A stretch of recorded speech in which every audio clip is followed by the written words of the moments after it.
بسم الله الرحمن الرحيم. الرحمن علم القرآن خلق الإنسان علمه البيان. الشمس والقمر بحسبان والنجم والشجر يسجدان. والسماء رفعها ووضع الميزان ألا تطغوا في الميزان وأقيموا الوزن بالقسط ولا تخسروا الميزان. والأرض وضعها للأنام فيها فاكهة والنخل ذات الأكمام والحب ذو العصف والريحان. فبأي آلاء ربكما تكذبان. خلق الإنسان من صلصال كالفخار وخلق الجان من مارج من نار. فبأي آلاء ربكما تكذبان. رب المشرقين ورب المغربين فبأي آلاء ربكما تكذبان. مرج البحرين يلتقيان بينهما برزخ لا يبغيان. فبأي آلاء ربكما تكذبان. يخرج منهما اللؤلؤ والمرجان. فبأي آلاء ربكما تكذبان. وله الجوار المنشآت في البحر كالأعلام.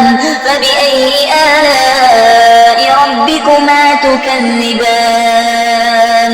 كل من عليها فان ويبقى وجه ربك ذو الجلال والإكرام. فبأي آلاء ربكما تكذبان. يسأله من في السماوات والأرض كل يوم هو في شأن. فبأي آلاء ربكما تكذبان. سنفرغ لكم أيها الثقلان. فبأي آلاء ربكما تكذبان. يا معشر الجن والإنس إن استطعتم أن تنفذوا من أقطار السماوات والأرض فانفذوا لا تنفذون إلا بسلطان. فبأي آلاء ربكما تكذبان. يرسل عليكما شواظ من نار ونحاس فلا تنتصران. فبأي آلاء ربكما تكذبان. فإذا انشقت السماء فكانت وردة كالدهان. فبأي آلاء ربكما تكذبان. فيومئذ لا يسأل عن ذنبه إنس ولا جان. فبأي آلاء ربكما تكذبان. يعرف المجرمون بسيماهم فيؤخذ بالنواصي والأقدام. فبأي آلاء ربكما تكذبان. هذه جهنم التي يكذب بها المجرمون يطوفون بينها وبين حميم آن. فبأي آلاء ربكما تكذبان. ولمن خاف مقام ربه جنتان. فبأي آلاء ربكما تكذبان. ذواتا أفنان. فبأي آلاء ربكما تكذبان. فيهما عينان تجريان. فبأي آلاء ربكما تكذبان.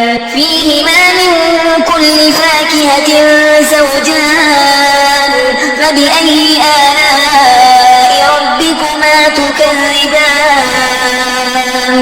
متكئين على فرش بطائنها من استبرق وجنى الجنتين دان فبأي آلاء ربكما تكذبان فيهن قاصرات الطرف لم يطمثهن إنس قبلهم ولا جان فبأي آلاء ربكما تكذبان كأنهن الياقوت والمرجان فبأي آلاء ربكما تكذبان هل جزاء الإحسان إلا الإحسان فبأي آلاء ربكما تكذبان ومن دونهما جنتان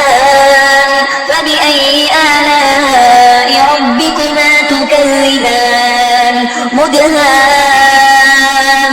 مدهامتان فبأي آلاء ربكما تكذبان فيهما عينان نضاختان فبأي آلاء ربكما تكذبان فيهما فاكهة ونخل ورمان فبأي آلاء ربكما تكذبان فيهن خيرات حسان فبأي آلاء ربكما تكذبان حور مقصورات في الخيام فبأي آلاء ربكما تكذبان لم يطمثهن إنس قبلهم ولا جان فبأي